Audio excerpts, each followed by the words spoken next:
conférence de presse des notaires du Grand Paris. Bonjour à tous, bienvenue pour cette conférence de presse qui traite du marché immobilier francilien en ce troisième trimestre 2024. Alors peut-être pas de grands scoops, mais une petite lueur d'espoir, espérons-le.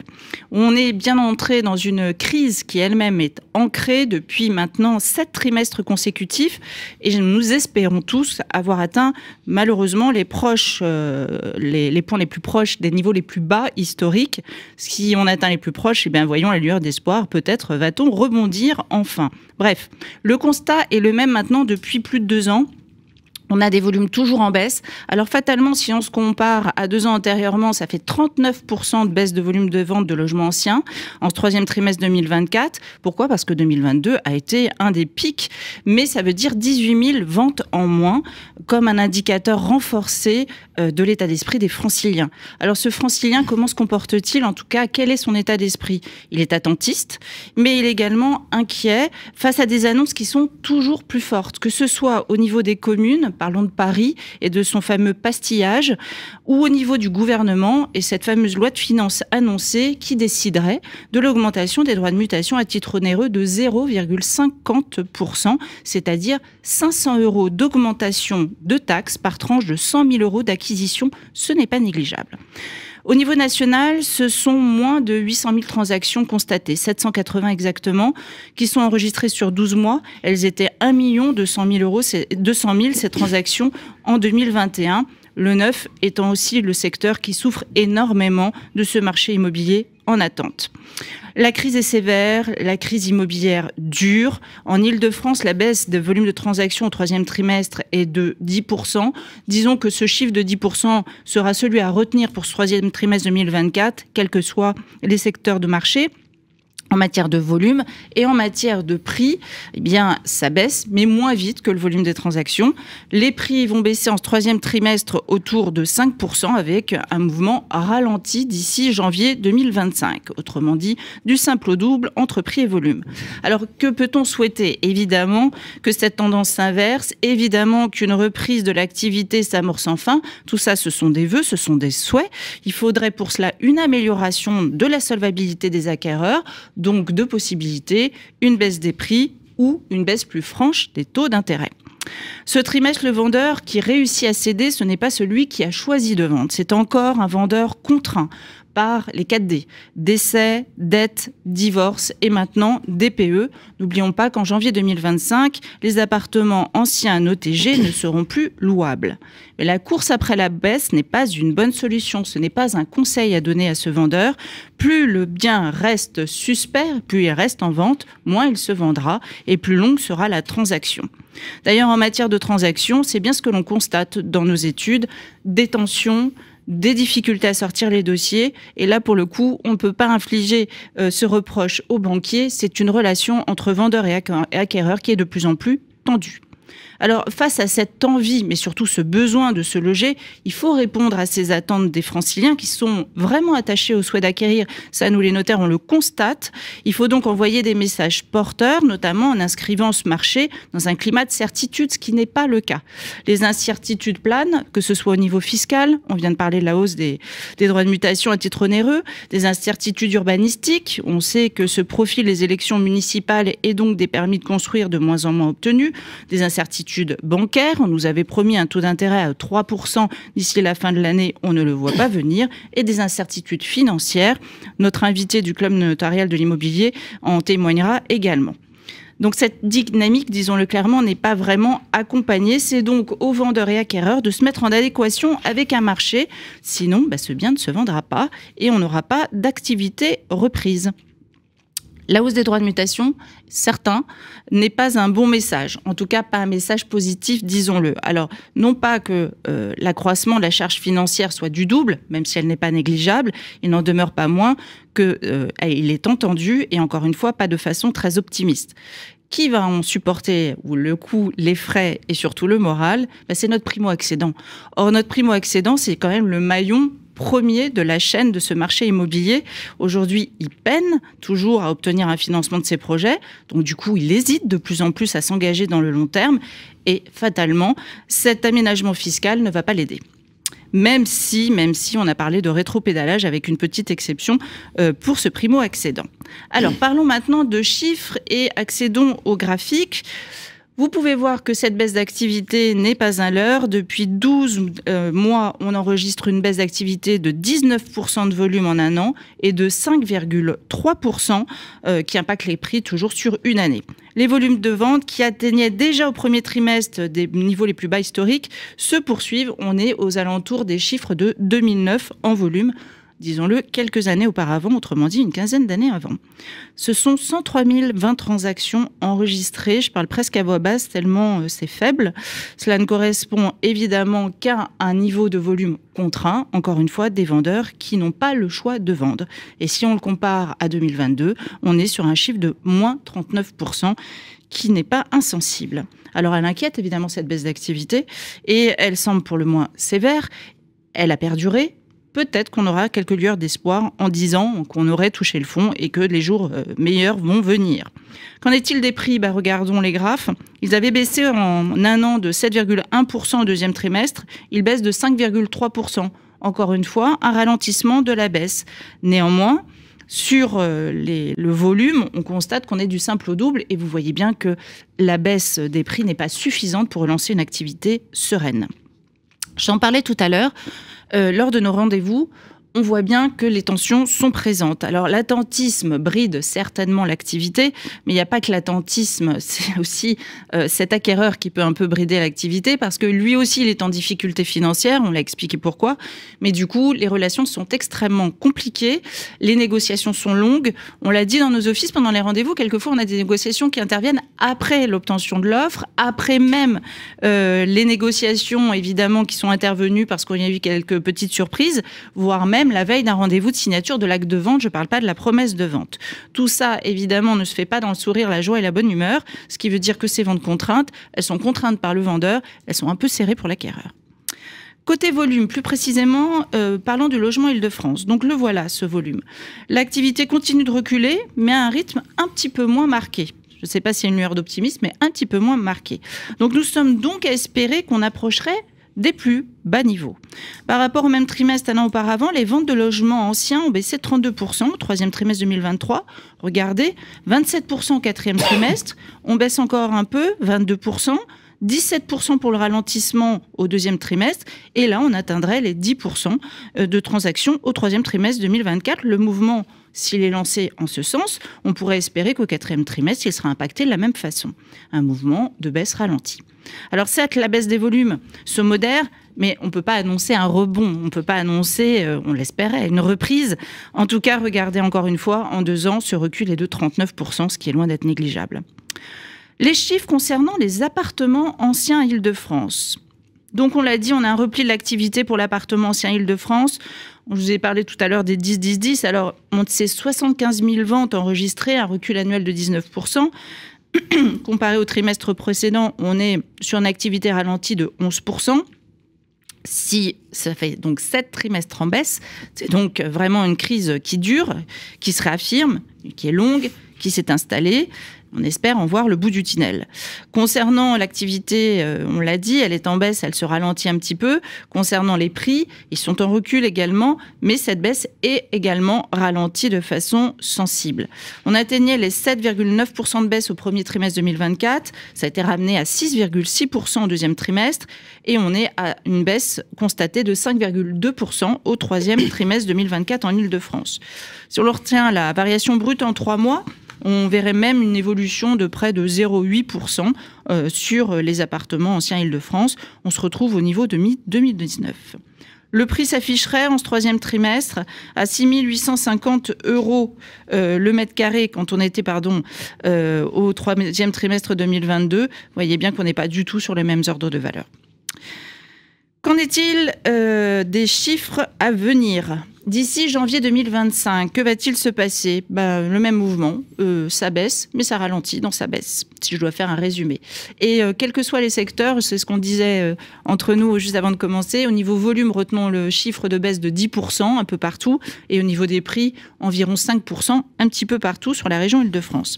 Alors d'après nos indicateurs avancés, donc nos avant-contrats qui nous permettent de fiabiliser une quasi-certitude, la baisse des prix des appartements serait de 2,5%.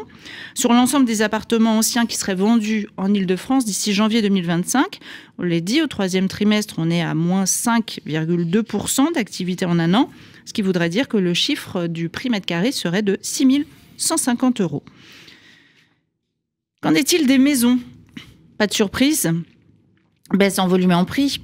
Les ventes des maisons atteignent à peine 28 000 ventes sur l'ensemble de la région Île-de-France. C'est un niveau très bas en 12 mois, moins 20% au quatrième trimestre 2023. Au troisième trimestre 2024, comparé aux 12 mois précédents, c'est 8 600 transactions de maisons dans le périmètre Île-de-France qui ont été enregistrées au troisième trimestre 2024, soit une baisse de 6% en un an et 41% sur 2 ans. La baisse des volumes s'établissait il y a un an à 21%, il y a 2 ans à 44% sur le volume des maisons. On espère avoir touché le fond, on espère tous autour de cette table avoir touché le fond. La baisse annuelle des prix des maisons s'est également modérée, elle passe de 8,3% au premier trimestre 2024, 8% au deuxième trimestre et en ce trimestre-ci, 5,3%.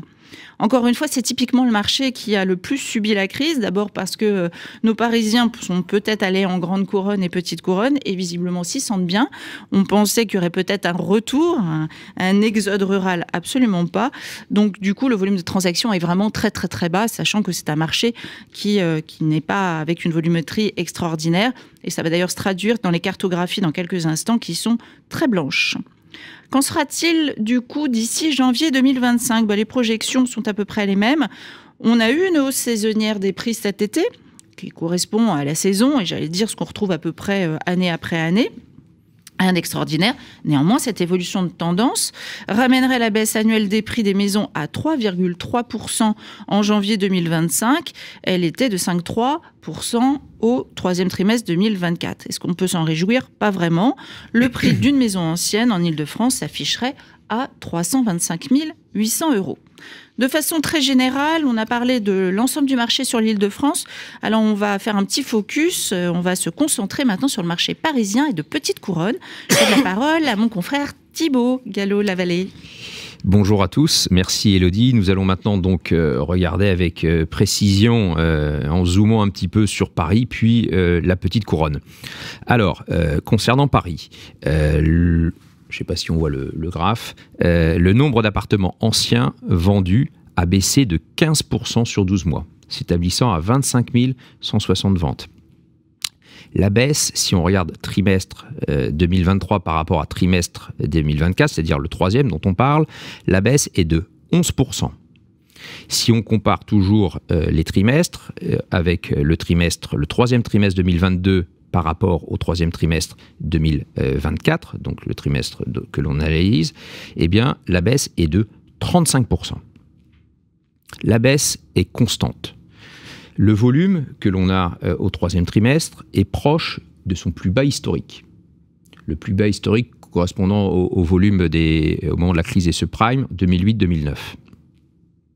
Donc voilà pour les volumes à Paris. Concernant les prix restent autour de 9 500 € le mètre carré, 9 520 pour être précis. La variation trimestrielle des prix au troisième trimestre 2024 est de moins 0,4% si on tient compte des variations saisonnières dont parlait Élodie. Et la variation annuelle est de moins 5,5%, soit un prix au mètre carré à Paris à 9 520 €.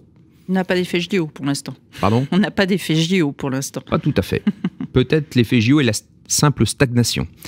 On retrouve à 9 520 € par mètre carré les prix du troisième trimestre 2018, c'est-à-dire il y a 6 ans. Avec des volumes très faibles, comme on l'a vu, les plus bas historiques depuis 2008-2009, et des prix stables pour ce trimestre, on peut penser que les prix vont probablement continuer de baisser. Alors, après ce petit teasing, passons au slide suivant qui correspondent à l'évolution future des prix. D'après les indicateurs avancés sur les prix issus des avant-contrats déjà signés, le prix des appartements devrait baisser à 9 360 € par mètre carré en janvier 2025. On s'éloigne de plus en plus des fameux 10 000 € mètre carré dont certains journalistes sont friands, mais là... Malheureusement, oui. Inexorablement pour le moment. Analysons ensemble le prix au mètre carré par arrondissement.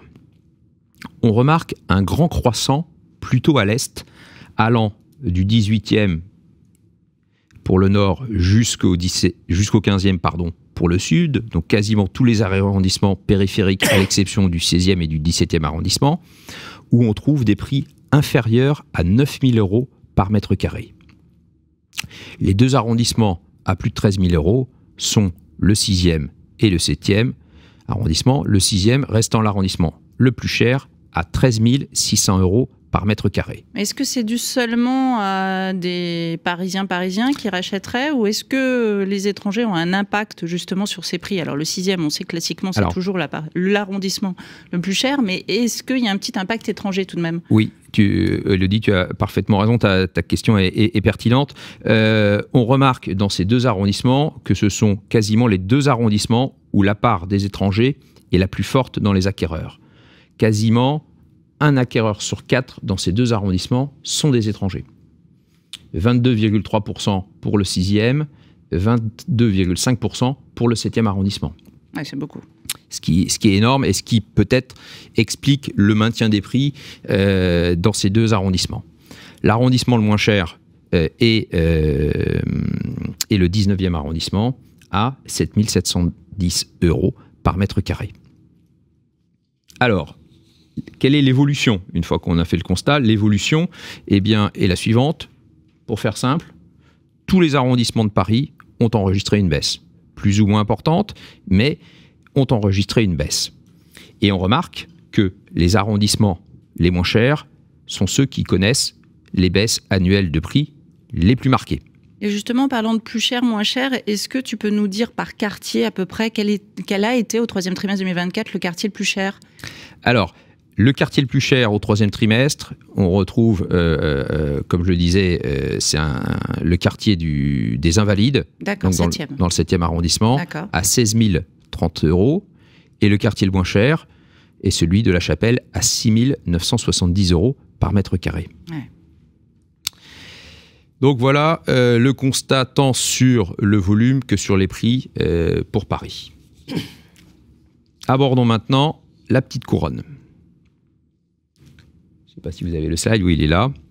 En termes de volume des appartements anciens, le volume de vente des appartements sont en baisse de 11%. Donc on retrouve tes 10%, 11% pour Paris, 11% pour la petite couronne, soit entre 11% par rapport entre le troisième trimestre 2023 et le troisième trimestre 2024. On a dit 11% Île-de-France, 11% petite couronne, 11% Paris, pour la grande couronne. Peut-être que la grande couronne fera mieux. La baisse, quand on regarde les départements de la petite couronne, qui je rappelle sont les Hauts-de-Seine, la Seine-Saint-Denis et le Val-de-Marne, la baisse est encore plus marquée en Seine-Saint-Denis, la baisse est de 21%. Si on compare notre troisième trimestre 2024 par rapport, non pas au troisième trimestre 2023 avec une baisse de 11%, mais par rapport au troisième trimestre 2022, soit il y a 2 ans, la baisse s'établit à 38%. Et la baisse est uniforme pour tous les départements de la petite couronne. En termes, je parlais des appartements anciens, abordons maintenant les maisons anciennes. Le volume de vente des maisons sont en légère baisse. Donc baisse, peut-être on ne retrouve pas nos 11%, oui. Et on retrouve une baisse un peu plus faible qui est de 4% entre le troisième trimestre 2023 et le troisième trimestre 2024. Si on veut voir un petit coin de ciel bleu dans notre ciel un peu sombre, une toute petite hausse de 1%, donc vraiment très timide, dans le Val-de-Marne. Il faut tout de même comparer ces chiffres, comme je le faisais pour les appartements, par rapport donc, au troisième trimestre 2022. Là, on retrouve une baisse de 44%. donc 44% en 2 ans. Énorme. Énorme. Une stabilisation, voire une toute petite baisse, si on compare 44 à 4% par rapport à l'année dernière. 44% en 2 ans, 4% en 1 an. Et une baisse uniforme, avec un tout petit coin de ciel bleu, quand on voit du bleu, on s'y accroche, de 1% pour le Val-de-Marne. En termes d'évolution des prix, pour les appartements, le prix des appartements anciens a baissé de 5,5% en 1 an.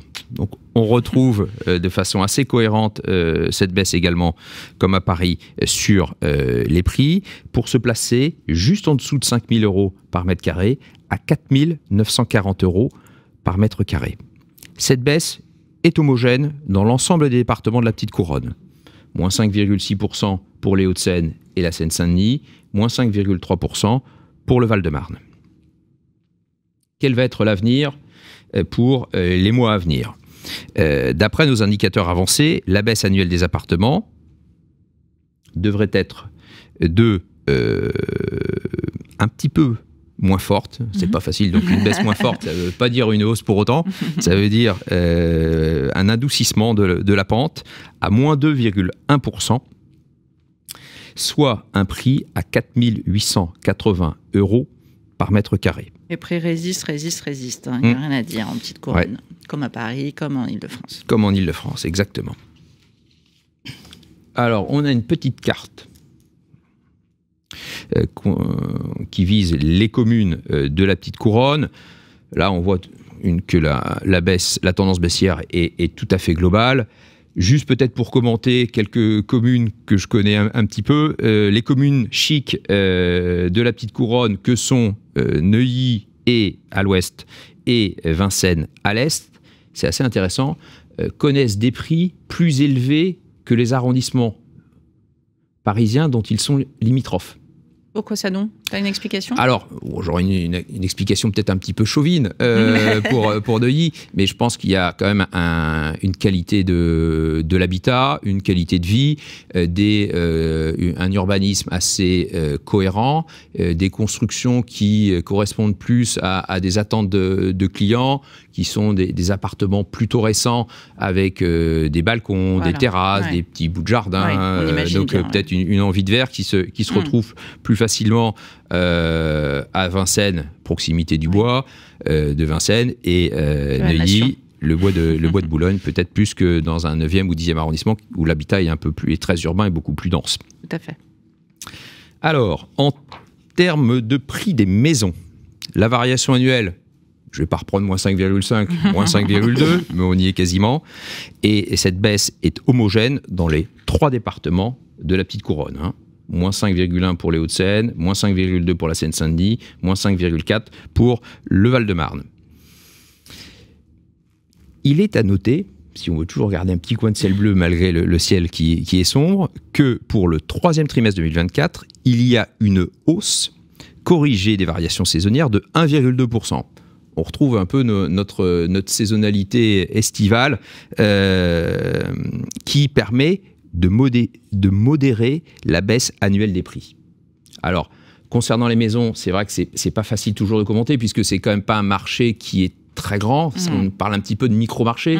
Pour la Petite Couronne, des maisons, il n'y en a pas forcément énormément. Un peu plus que dans Paris, mais beaucoup moins qu'en Grande Couronne. Donc voilà, je pense que cette analyse de légère hausse doit être modérée par le micro-marché auquel elle correspond. Quelle sera l'évolution de ces prix pour les mois à venir? Toujours d'après nos indicateurs avancés, les prix devraient continuer de baisser, mais de façon plus faible en janvier 2025, ce qui établirait le prix d'une maison à 387 700 € pour la Petite Couronne, et ce qui inscrit une baisse annuelle prévue de 3,4%. Baisse qui semble donc, comme on le disait, se ralentir. La variation trimestrielle corrigée des variations saisonnières, donc en tenant pas compte de la saisonnalité des choses, est presque nul, moins 0,1. Donc on peut parler à ce moment-là de stagnation.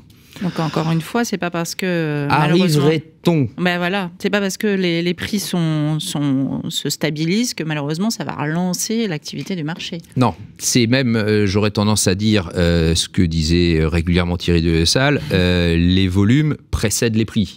Les volumes baissant, les prix stagnants, ça n'augure pour moi rien de bon pour une fluidification du marché l'année prochaine. Alors, on a un petit graphique concernant l'évolution du prix des maisons, comme pour les appartements. Il est blanchâtre, hein, ton petit il n'est pas très joli, moins en moins ça manque de soleil. La baisse, elle est globale. Sur toutes les communes de la petite couronne. Alors, une fois que je vous ai dit ça, il y a un ou deux petits sujets que je souhaitais aborder complémentaires avec vous, qui sont un pour se plomber le moral et un autre pour essayer de voir toujours ce petit coin de ciel bleu. Pour se plomber un peu le moral, je souhaitais vous parler un petit peu du neuf. Je sais qu'il y a d'autres intervenants qui en parleront peut-être par la suite, mais le neuf pour les appartements et pour les appartements et les maisons en petite couronne, c'est simple. On est au plus bas historique depuis le début de nos statistiques. C'est-à-dire 30 ans quand même. Hein 30 ans, donc bon. C'est vraiment assez catastrophique. Pour les appartements, pardon, on est à 4080 actes depuis le début de l'année. Et pour les maisons, on est à 40. Donc autant vous dire que on se demande si le marché pour les maisons neuves en petite couronne n'est pas en voie de disparition. 40 ventes. 40. Alors, le petit coin de ciel bleu, il vient pas toujours de là où on croit. Le seul secteur que j'ai trouvé qui marchait bien... C'est pas les pieds dans l'herbe. Non. C'est la vente des garages seuls ou des parkings seuls. Le seul marché qui fonctionne bien en petite couronne et à Paris. On est à 3610 ventes depuis le début de l'année. Alors, peut-être une petite analyse très rapide, c'est que probablement que la politique de la ville a un impact fort sur les ventes de ces garages et de ces parkings. On comprend et on voit tous les jours, habitant à Paris dans la petite couronne, que la volonté est de faire disparaître les voitures sur la chaussée. Donc probablement que la vente des parkings est dopée par cette volonté politique. Voilà ce que j'avais à vous dire. Peut-être une petite, pour compléter ce que disait très justement Élodie, sur l'augmentation qui est improprement reprise des frais de notaire. Je tiens à rappeler que le notaire ne gagnera aucun centime en plus avec cette augmentation des taux de 0,5%. Le signal que disait Élodie est mauvais à deux titres. C'est un très mauvais signal économique pour les petits budgets. Donc ça a un impact sur le portefeuille des petits budgets. Ça peut être des primo-accédants, mais comme des secondo-accédants ou autres. Et le signal pour les gros budgets est un mauvais signal psychologique. Les gros budgets, on sait que c'est 500 € par tranche de 100 000 € de prix. Ça a peu d'impact sur ceux qui ont un gros budget. Et néanmoins, psychologiquement, l'impact, il est là. Voilà ce que j'avais à vous dire de façon un peu sombre, avec quelques petits coins de ciel bleu. J'espère que Yann va nous remonter un petit peu le moral. Je te laisse la parole. Bonjour à tous, merci Thibaut. Rien n'est moins sûr. Donc je vais vous exposer l'évolution du marché immobilier en grande couronne, en commençant par les volumes de vente. Donc les volumes des ventes des appartements sont encore en baisse. Cette baisse étant de 11% entre le troisième trimestre 2023 et le troisième trimestre 2024. Et c'est considérable, et on l'a déjà dit, de 40% sur 2 ans entre le troisième trimestre 2022 et le troisième trimestre 2024. Cette baisse est uniforme dans tous les départements de Grande Couronne, hein, moins 11% dans tous les départements, sauf le Val d'Oise qui est à moins 13%, ce qui est quasi identique. Comme pour Paris et la Petite Couronne, le volume est proche de son plus bas historique. En ce qui concerne les maisons, la baisse des volumes de vente ralentit. Elle est ainsi moindre que pour les appartements, savoir moins 6% entre le troisième trimestre 2023 et le troisième trimestre 2024. Elle reste néanmoins très élevée sur 2 ans, moins 40%, par rapport au troisième trimestre 2022. Donc on constate la même chose que ce que vient de dire Thibaut, petite couronne, grande couronne. Sur les maisons, il y a quand même un sacré ralentissement. Oui. Alors, je ne sais pas si c'est encourageant, ça veut dire peut-être, je ne sais pas ton ressenti, mais ça veut dire que les gens s'y sentent bien et n'ont pas l'intention de vendre, ou ça veut dire que les gens n'ont pas les moyens de vendre parce que ça leur coûterait plus cher, proportionnellement, de racheter demain la même maison. Je pense qu'on est dans ce que tu évoquais, c'est-à-dire dans un scénario de vente contraint et que pour l'instant, le désir de vente, compte tenu de cette incertitude, n'est pas au rendez-vous. Je pense que c'est simplement ça. D'accord. Oui, il y a peut-être, excuse-moi, je coupe un petit peu, oui. Yann, mais il y a peut-être aussi, ça dépend du moment où les clients ont acheté leurs biens. Oui, s'ils ont acheté leurs biens il y a 20 ou 30 ans, il y a une plus-value qui se dégage et donc un impact qui est moins fort. Mais ceux qui ont acheté il y a 2, 3, 4, 5 ans... Oui, c'est ça. Ces 5 dernières années, clairement, ils vont acter une moins-value et ils sont très réticents à mettre en vente. En tout cas, très réticents, s'ils mettent en vente, à accepter de baisser le prix. Voilà. D'ailleurs, en parlant d'incertitude fiscale, je ne sais pas votre ressenti, mais dans les clientèles que nous côtoyons, l'une des préoccupations premières, c'est la fameuse taxation de la plus-value pour résidence principale, qui forcément inquiète. Oui, vieux serpent de mer, et c'est vrai que le fait d'en avoir à nouveau parlé par biais d'un amendement lors du débat à l'Assemblée nationale sur le projet de loi finances n'a pas été un bon signal, là encore, et ça a pu freiner les choses avec sans doute une information moindre de nos concitoyens qui ne sont pas forcément au fait que cet amendement a été abandonné, donc ils ne sont pas au fait du débat parlementaire, donc c'est toujours des signaux qui ne sont pas très heureux, évidemment. Donc il faut noter la rapidité et la brutalité du retournement du marché. Je rappelle en effet que l'activité du troisième trimestre 2022, il y a 2 ans, était extrêmement dynamique. Donc tous les départements de la Grande Couronne sont touchés par cette baisse, mais de manière moins homogène que pour les appartements. Donc la baisse des volumes pour les maisons est de moins 9% pour les Yvelines et moins 1% pour l'Essonne par rapport au troisième trimestre 2023. C'est ton département qui souffre le plus. Oui, tout à fait. C'était sans doute celui qui avait été le plus attractif aussi lors du déconfinement. Abordons maintenant les prix des ventes des appartements en Grande Couronne.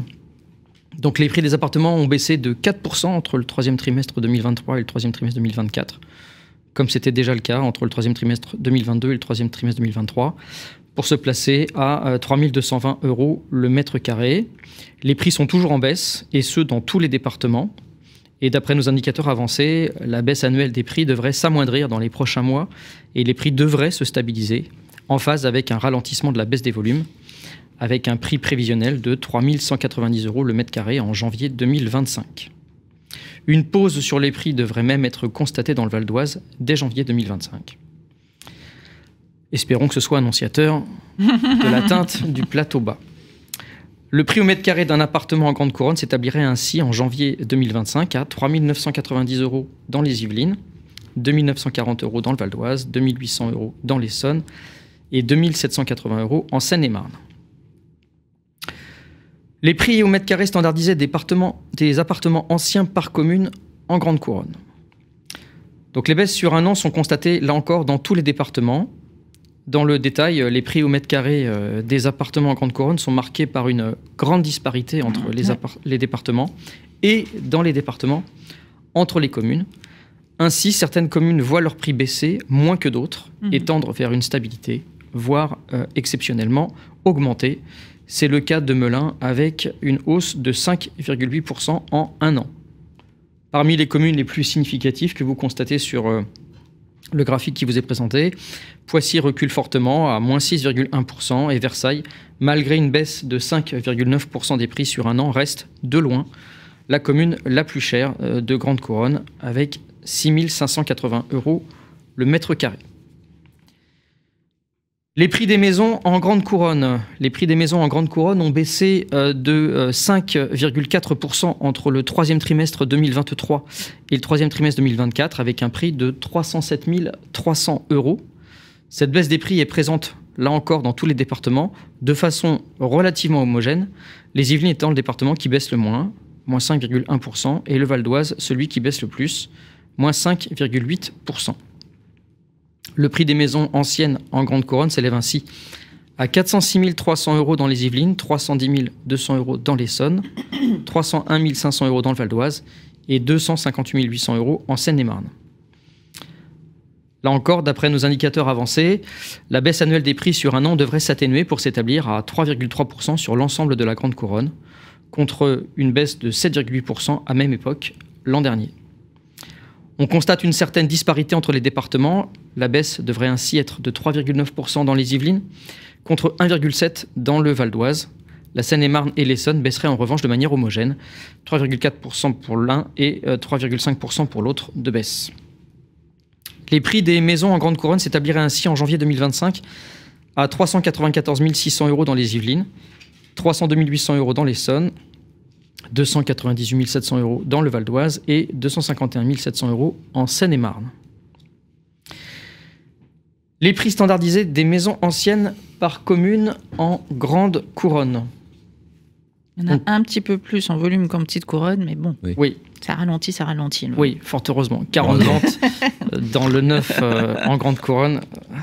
Ça posera une vraie question.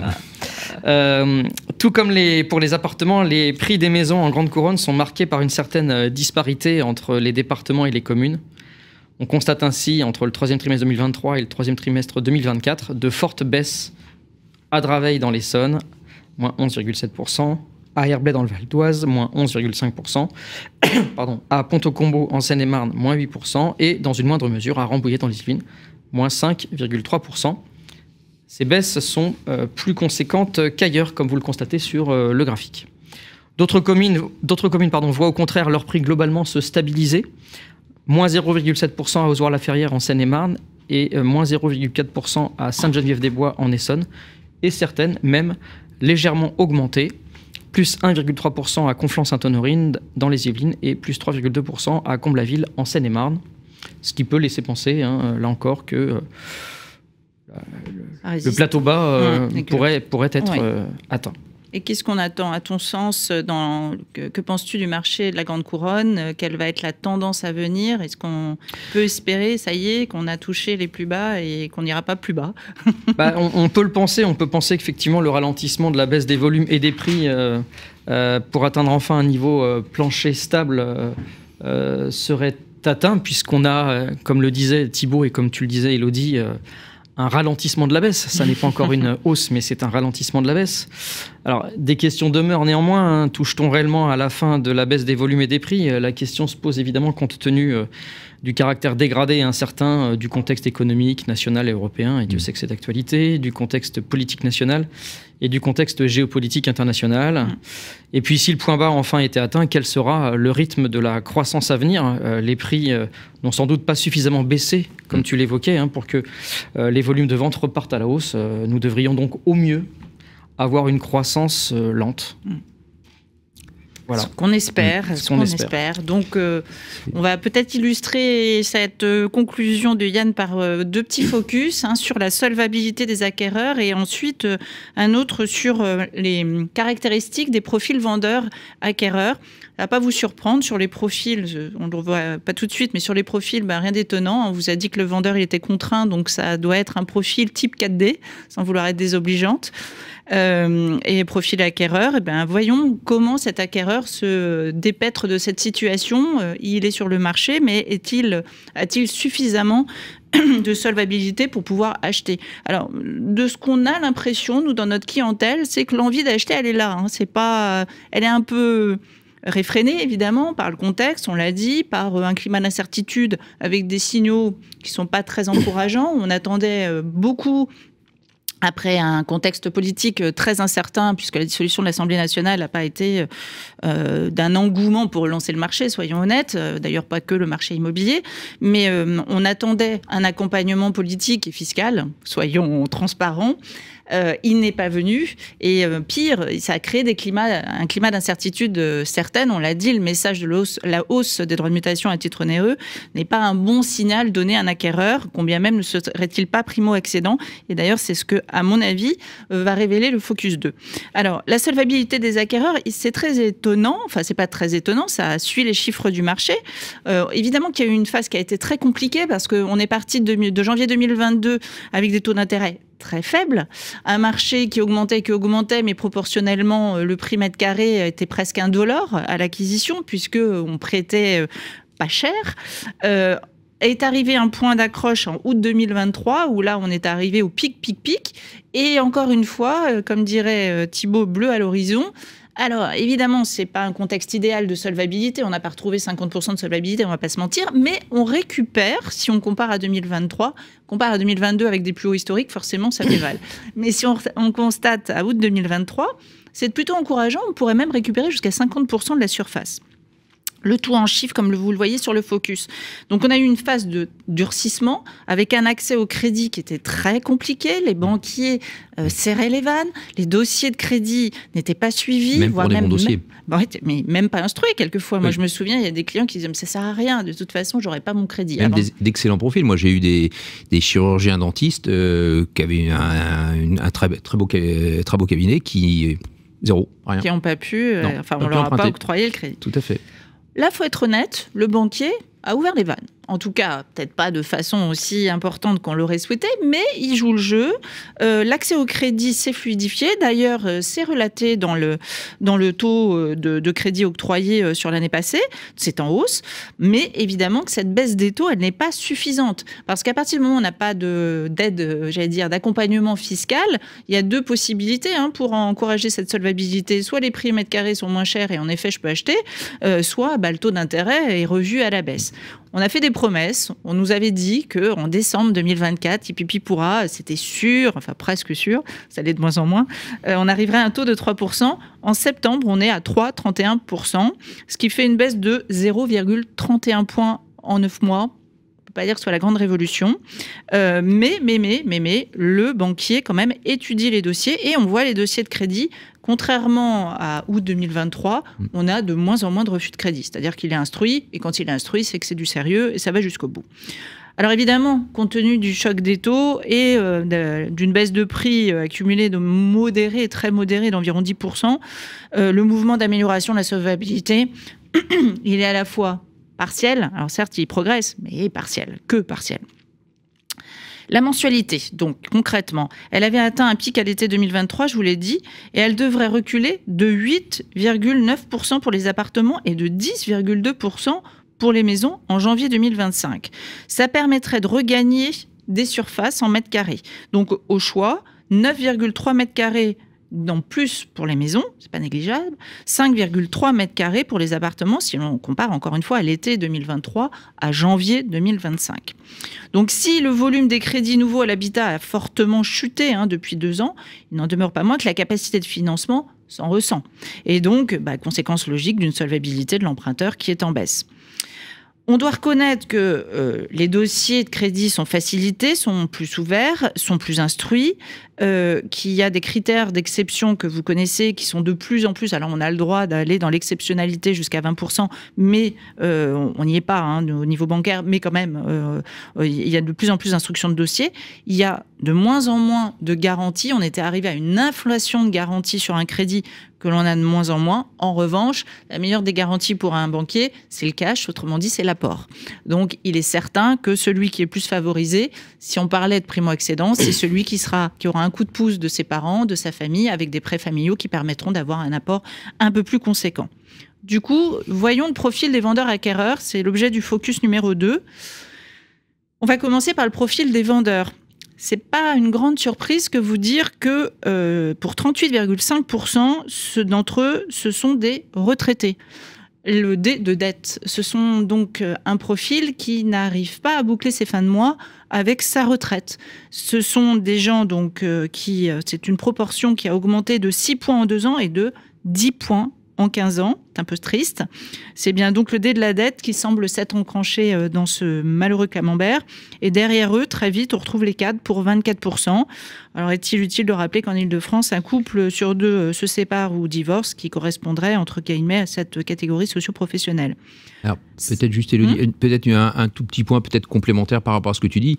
Est-ce que ça ne viendrait pas aussi du fait qu'on arrive à une période où on voit les permis des âges des clients vieillissent. Oui. Il y en a beaucoup qui arrivent à l'âge de la retraite et quittent peut-être pour beaucoup leur grand logement, grand appartement francilien pour acheter une résidence secondaire et derrière racheter peut-être plus petit en Ile-de-France ou dans une grande ville. Peut-être. Je ne sais pas.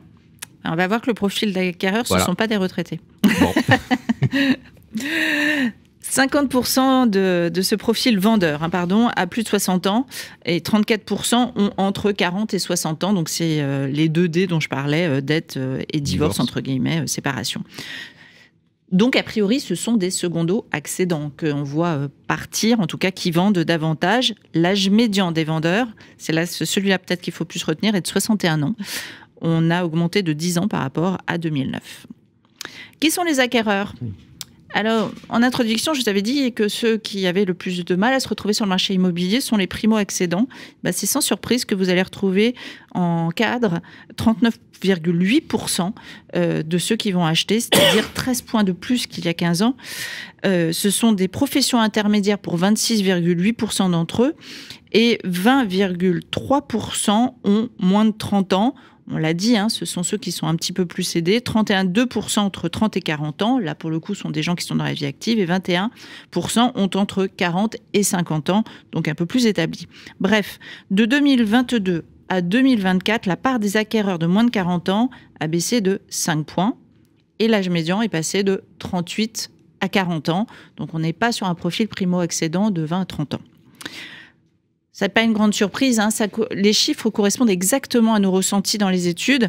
Les primo-accédants, ce sont ceux qui ont le plus de difficultés à se financer, ce sont ceux qui ont le plus de difficultés à se loger, et ce sont ceux qui ont besoin d'une garantie bancaire qui ne peut être autre que l'apport immobilier. Donc sans aide, l'accès au marché immobilier devient très compliqué. Et sans cette première marche, malheureusement, c'est tout le marché qui est subi, parce que s'il n'y a pas de primo-accédant, il n'y a pas de secondo-accédant. En conclusion, que peut-on dire ? Le mouvement général que l'on a essayé de vous faire ressentir, c'est que oui, il y a une baisse des volumes qui s'est prolongée à un rythme qui s'atténue en ce 3e trimestre et qu'on peut espérer s'atténuer encore au 4e trimestre.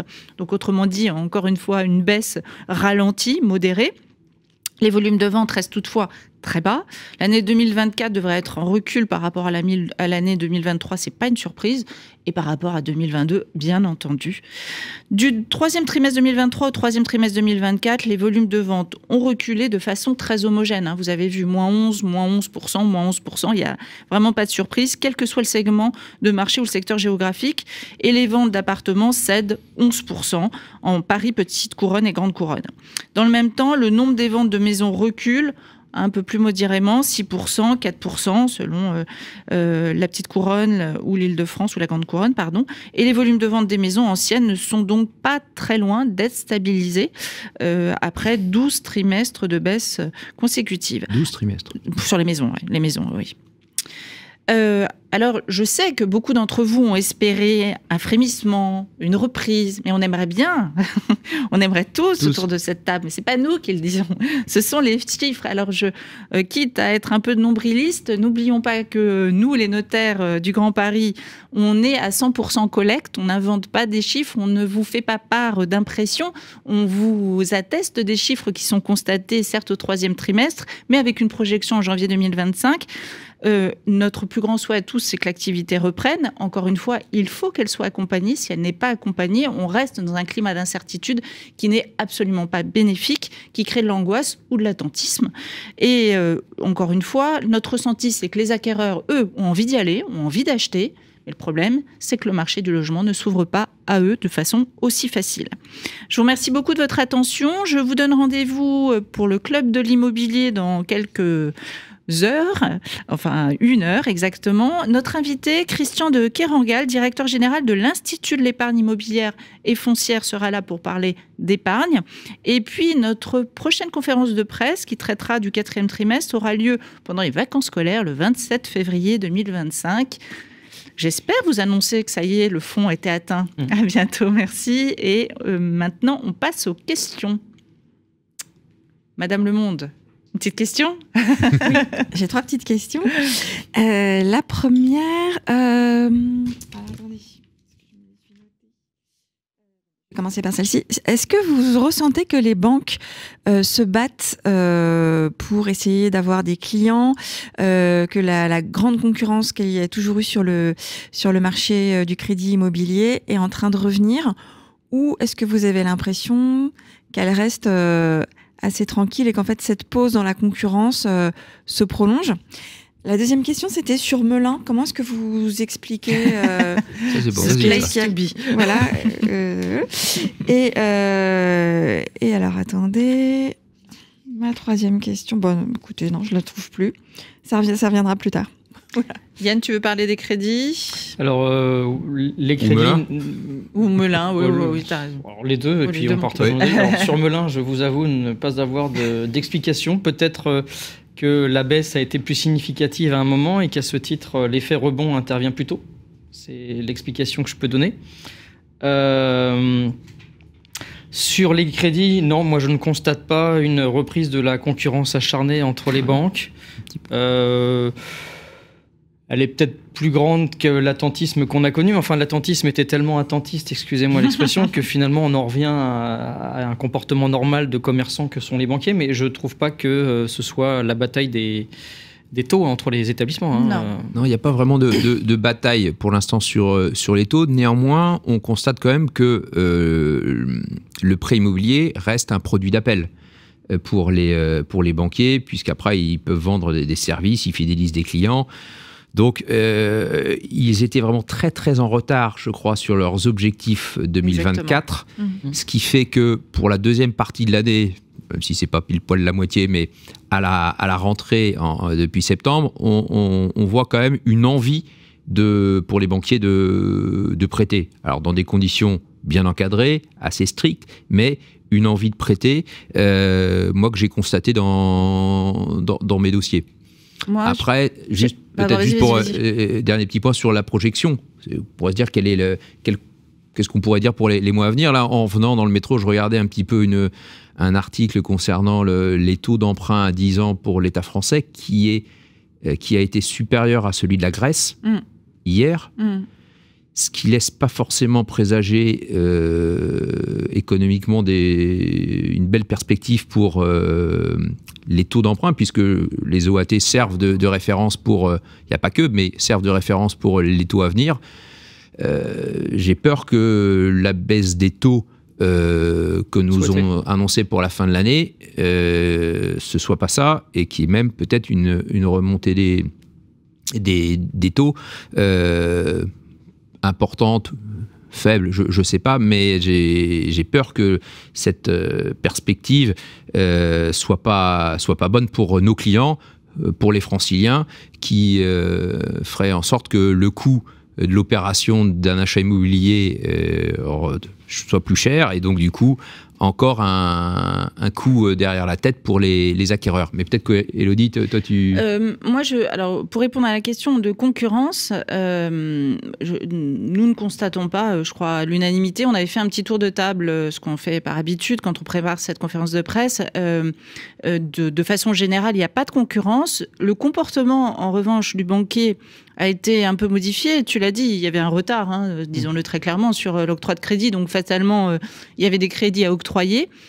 Ce qu'on peut remarquer, c'est une certaine fidélisation de la clientèle. Alors, vous me direz pourquoi ? Parce que je crois, mais peut-être que je suis en train d'anticiper le club notariat immobilier, mais je crois que le taux d'épargne a été extraordinairement important, la France entière, et que votre banquier, il se dit cette garantie, c'est la meilleure que je puisse avoir, donc quitte à octroyer un crédit, je préfère l'octroyer à quelqu'un que je connais, dont l'épargne, je la maîtrise, elle est chez moi, plutôt que d'aller chercher un autre client. Donc la concurrence, je ne crois pas. En revanche, une stabilisation de sa clientèle et une fidélisation du particulier, parce qu'il y a certaines enseignes qui ne voulaient plus ou pas trop de particuliers. Là, on le constate. Oui, on le constate. En revanche, sur les types de crédits, disons-le très clairement, les crédits relais, on les voit plus. On les voit plus. Non. Très peu. Moi, j'en ai vu. Voilà, c'est amusant parce que ça me fait penser à un dossier traité la semaine dernière. Des banques qui, sur un crédit relais, demandaient une hypothèque sur le bien qui allait être vendu. Ce qui est assez surprenant puisque ça fait des frais pour le client sur le prix d'une hypothèque pour un bien qui va être vendu quelques semaines plus tard. Et il y avait quelques banques qui se lançaient quand même dans le crédit relais, mais demandaient une hypothèque, ce qui faisait qu'au final, le client, ça lui coûtait tellement cher qu'il faisait quasiment plus de lui-même un crédit relais. Peut-être parce que la banque n'était pas sûre que tu le revendes quelques semaines plus tard. Mais même des biens sous promesse. Hein. Ah, sous oui. promesse. Ah oui.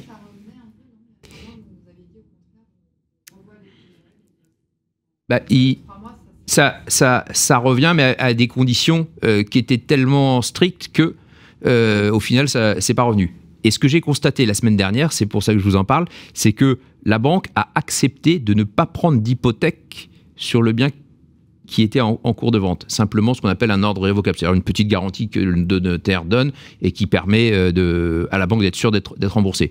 Donc, des crédits relais qui reviennent, pas beaucoup, mais par petits pas, avec des garanties qui s'assouplissent un peu, ce qui fait penser quand même que le banquier a envie de rentrer dans son quota et des objectifs qui s'étaient fixés. La troisième question. La troisième question. Savoir si ce que vous avez vu sur Vincennes et Neuilly, c'est-à-dire que ce soit plus cher en petite couronne qu'à Paris, est-ce que ça c'est quelque chose d'inédit ou pas? Alors, je ne dirais pas que c'est inédit, mais on voit que c'est un phénomène de long terme, si je puis dire. Alors, je vais plus parler pour Neuilly que pour Vincennes, parce que c'est la commune où je suis, mais il y a une qualité de vie, une stabilité au niveau de la politique de urbanisme, une volonté de bien-être, et peut-être aussi, alors ça fait peut-être un peu entre soi, mais une identification à une ville.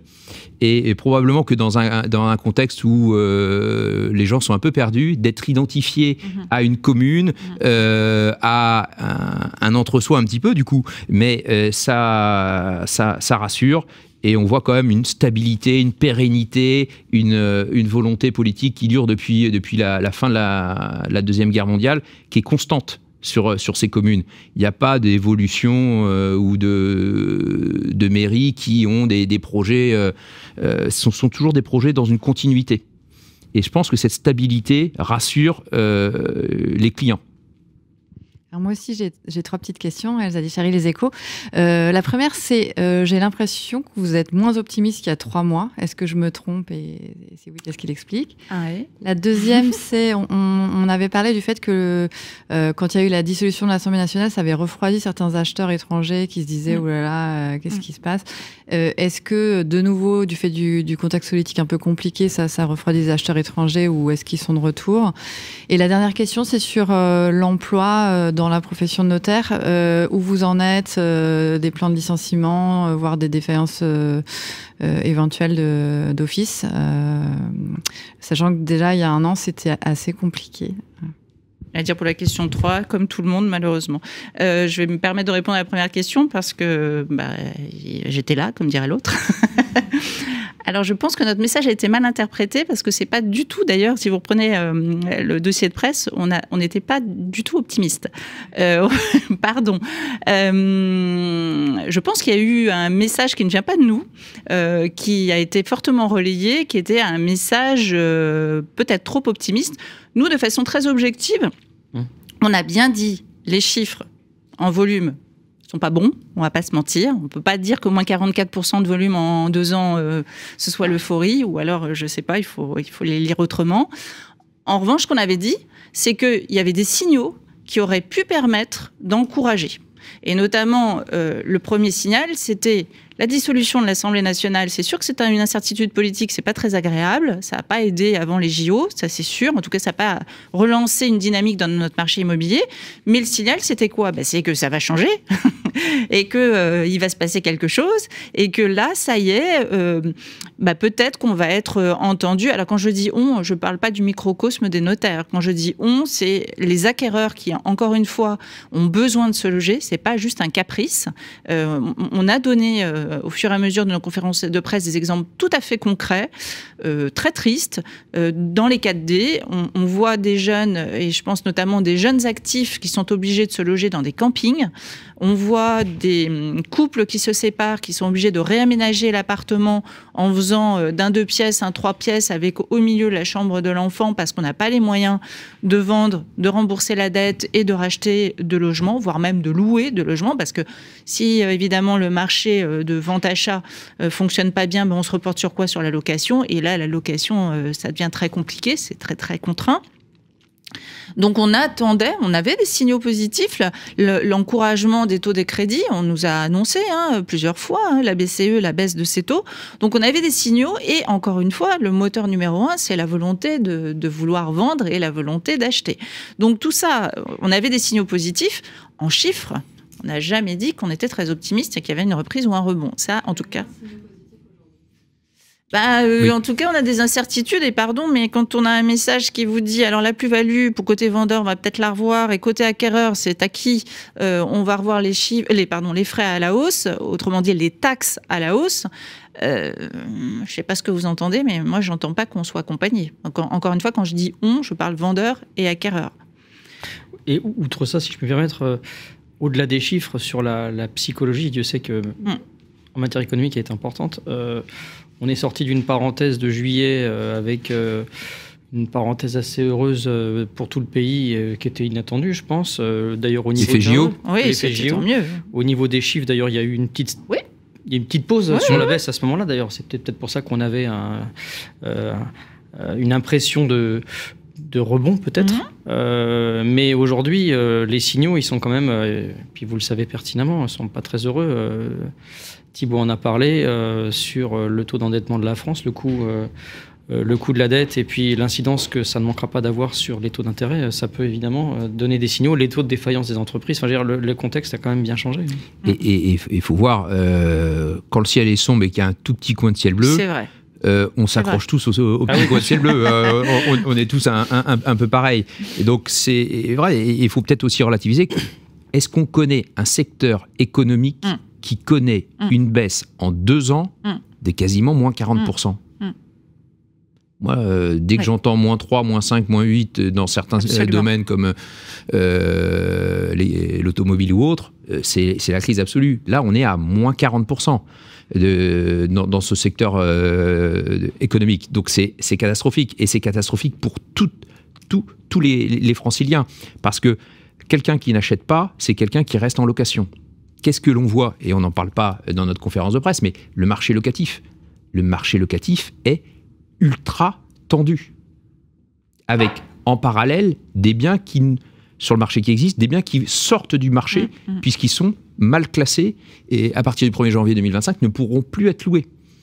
Donc, on a plus de turnover sur des locataires qui deviennent acquéreurs, un marché, nombre de biens qui peuvent être sur le marché qui diminue, donc une tension qui va se renforcer. Et comme le disait Élodie, pardon, eh bien, un marché du neuf, j'en faisais un petit peu état tout à l'heure et tu le reprenais aussi, un marché du neuf, il n'y a rien qui se construit. Inexistant. 40 maisons en petite couronne, je parle de la petite couronne, mais 40 maisons, autant vous dire que c'est un marché qui disparaît. Donc, pas de nouveaux biens sur le marché, un marché qui se rétrécit au niveau locatif, donc il devient de plus en plus tendu, des taux d'intérêt qui vont probablement, à mon sens, repartir ou au moins se stabiliser, mais qui n'atteindront pas les objectifs, en tout cas ceux qu'on nous avait annoncés. Il va falloir être resté accroché au petit coin de ciel bleu que l'on voit. La question numéro 2, je m'en souviens. Ah oui, les étrangers. Alors, tu veux? Moi, je veux bien en parler un petit peu. Oui. Bon, les acquéreurs étrangers, en fait, le nombre d'acquéreurs étrangers, je trouve, n'évolue pas tant que ça. Ceux qui achètent dans Paris sont ceux qui aiment Paris. Il n'y a pas de Paris bashing. Les JO ont fait en sorte que Paris reste et reprenne un petit peu d'éclat. Donc, le nombre, moi, je ne vois pas à mon niveau d'étrangers qui n'achètent pas. En revanche, quand on voit une baisse de volume et un nombre d'acquéreurs étrangers qui reste stable, proportionnellement, Pas besoin de vous expliquer que la proportion des étrangers augmente forcément. Et j'avais une vente, là, il n'y a pas longtemps, un bel appartement dans le 6e. Mon client l'a très bien vendu. Et il me dit, mais à ce prix-là, il n'y aura plus que des étrangers qui pourront habiter, notamment, je crois, c'est un appartement rue de Rennes dans le 6e. Il m'a dit, il n'y a que des acquéreurs étrangers qui pourront acheter à ce prix-là. Il n'y aura plus de Français. Donc, les acquéreurs étrangers, en nombre, je crois que ça va pas évoluer. En revanche, du coup, en proportion, en pourcentage, comme j'expliquais, ça va même augmenter. Et sur les acquéreurs étrangers, on voit depuis 2005, donc depuis 20 ans, que la part des Français résidents, parce qu'il y a des Français aussi non résidents, des Français résidents qui achètent des appartements dans Paris, c'est une lente mais inexorable baisse de la part des Français résidents qui achètent dans Paris. On était, il y a 20 ans, à peu près à 88,7%. 2005, 88,7%. 7. Résidents, hein. Les acquéreurs français résidents. Résidents fiscaux. Aujourd'hui, 20 ans plus tard, on est à 83,9. Vous allez dire, c'est pas énorme. Mais c'est constant, régulier, et ça recule, ça recule, ça recule. C'est comme un mouvement de fond.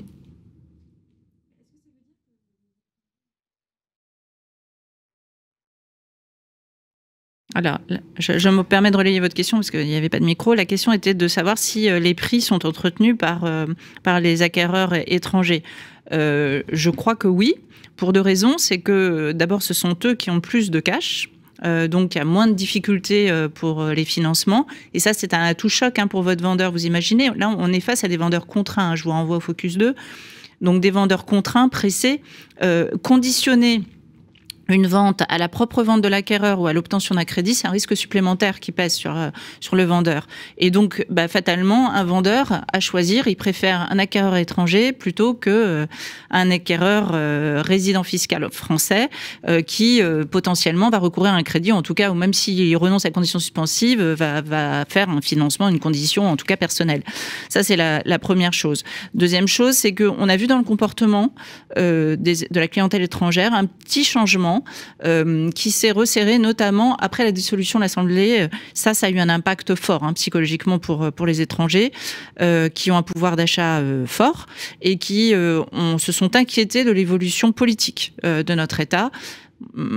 J'ai pu voir quelques dossiers qui n'ont pas abouti pour cette raison essentielle. Et vous aviez d'ailleurs dans la presse mentionné, alors je vous dis pas que les notaires l'ont fait, mais en tout cas la question a été posée par certains clients étrangers de dire « Ah bah oui, mais je vais conditionner cet achat au fait que ce soit telle majorité qui finalement soit représentative à l'Assemblée nationale. » Donc c'est évidemment ce qui n'a pas été instruit, mais qu'importe, c'est pour vous donner l'état d'esprit. Encore une fois, on est à plus de 20%, 22% suivant les quartiers, suivant les arrondissements. Mais disons, sur les quartiers préférés ou les arrondissements préférés de la clientèle étrangère que sont le centre de Paris 6-7, il leur faut des espaces verts, des immeubles haussmanniens, quitte à faire du béton ciré, des immeubles haussmanniens, des cheminées et des belles hauteurs sous plafond. Auparavant, quelle que soit l'adresse, c'était vraiment très prisé. Aujourd'hui, votre clientèle étrangère, elle va raisonner un peu comme vous. Elle va commencer à regarder un étage élevé, elle va commencer à regarder une exposition. Les travaux, ça ne dérange pas, parce que de toute façon, elle a le pouvoir d'achat qui suit. Ce qui veut dire, exactement ce qu'a dit Thibault, aujourd'hui, on a des immeubles entiers. Moi, j'ai l'exemple d'un immeuble où il y a 6 niveaux. 6 niveaux, un appartement par palier. Il était, il y a 5 ans, à 100% franco-français. Il est aujourd'hui à 100% clientèle étrangère. Dans le 7e, invalide. Donc c'est sans surprise. Donc en fait, peut-être que s'il n'y avait pas eu ces signaux négatifs, peut-être que la part des étrangers aurait été encore plus forte. Et ça, c'est hypothétique. Le côté politique. Comment vont les études? Y a du... L'emploi, comme l'a dit Thibault, quand vous avez un cœur de métier qui fait moins 40% en baisse de volume, ça ne peut pas être un signal qui pousse à embaucher, évidemment. Excusez-moi cette pirouette, mais non, évidemment que certaines études ne vont pas très bien. Je dirais même que c'est même historique. Il y a certaines études qui vont... Il y a eu des défaillances d'études, des choses qui n'avaient jamais été vues de vie de notaire. Je suis pas en mesure de vous le dire. Vraiment, là, je suis pas du tout en mesure de vous le dire. Mais j'allais dire, comme tout secteur de marché qui subit une crise, on va pas se mentir. On fait tout pour éviter les licenciements. On fait tout pour accompagner au mieux, évidemment, les équipes. Mais voilà, quand il y a des fatalités, il y a des fatalités. Mais je suis pas en mesure de vous dire la proportion. Ce qu'il faut juste ça ne concerne pas malheureusement que, et c'est déjà un drame, hein, que l'emploi. C'est-à-dire que oui. Ce que l'on voit, c'est même des notaires associés qui se retrouvent dans des situations où leur trésorerie est obérée et leur patrimoine personnel est engagé. Hein, donc avec des situations qui sont dramatiques pour l'emploi et pour l'entreprise en elle-même. Hein. Et probablement, ce que l'on connaît aujourd'hui, ça va être pire demain, dans ce sens que, pour l'instant, certaines études ont réussi à tenir grâce à leur trésorerie. Mais là, les trésoreries vont devenir complètement exsangues. Et la perspective en 2025 est pas bonne. Non. Donc, il n'y aura plus de trésorerie pour faire un peu l'amortisseur. Et du coup, peut-être des perspectives qui vont être beaucoup plus dures que celles qu'on connaît aujourd'hui. Le mot de la fin, c'est qu'on espère avoir touché le fond et que ça va rebondir. Assurément, il faut. Mais pas, encore une fois, pas que pour les notaires et surtout pas que pour les notaires. Vraiment pour arrêter le mal logement et le défaut de logement. Il y a un besoin et il faut arrêter de se cacher derrière des économies de bout de chandelle ou des restrictions. Il faut vraiment un accompagnement certain et en tout cas de ce que l'on voit, une demande vraiment très pressante et urgente. Oui. Un besoin d'être logé rapidement. On le voit dans nos dossiers. Enfin, juste, je voulais conclure, mais juste, je remets une pièce peut-être dans la machine. Mais moi, j'ai un dossier en tête et probablement vous l'avez tous. Des couples qui entre guillemets, se reforment parce qu'ils ne peuvent pas vendre leur appartement. Ils ne peuvent pas vendre leur appartement. Madame habite dans la chambre. L'enfant, comme tu dis, quand il y en a un, habite dans la deuxième chambre. Et le mari qui habite sur le canapé. Donc, autant vous dire que c'est des situations qui sont, au bout d'un moment, plus tenables pour toutes les raisons que l'on voit. Et si, en plus, à la fin, on leur dit que quand ils trouvent un acquéreur, ils seront obligés de rajouter de l'argent pour rembourser le crédit qui a été fait il y a 3-4 ans, c'est des situations qui, humainement, sont catastrophiques. Parce que là, on parle de chiffres mais c'est quand même des situations humaines qui sont catastrophiques. Et le logement pour les Français, et encore plus peut-être pour les Franciliens, c'est un sujet clé. Et c'est d'ailleurs un sujet qui fait que souvent, certains Franciliens partent habiter en dehors de l'Île-de-France. Et là, on voit que la situation, elle est très, très difficile pour tous les Franciliens. On va conclure, Thibaut. Excuse-moi. Oui, non, mais je t'en prie. Voilà. Donc, le mot de la fin, c'est que l'encouragement à retenir, c'est qu'on aurait vraiment atteint les niveaux les plus bas. Donc, nous espérons évidemment que ça va être ressenti. Il y a un changement du modèle de marché. On l'a compris, puisqu'il ne faut pas que les vendeurs attendent de l'aide. Il ne faut pas que les acquéreurs attendent de l'aide. Il faut qu'ils soient en adéquation, que l'offre et la demande se rencontrent. Pas d'autre possibilité que, évidemment, d'avoir du carburant, c'est-à-dire un crédit avec des taux raisonnables et un vendeur qui s'aligne sur le marché et qui n'attende pas que ça remonte, parce que ça ne remonte pas. En tout cas, ça fait 7 trimestres que ça n'a pas remonté. Donc, il faut vraiment que le vendeur s'adapte au marché et que l'acquéreur puisse financer l'opération. Au Laker, rendez-vous donc en février 2025 et encore une fois, espérons vous dire, ça y est, on a touché le fond. Merci beaucoup de votre attention. Conférence de presse des notaires du Grand Paris,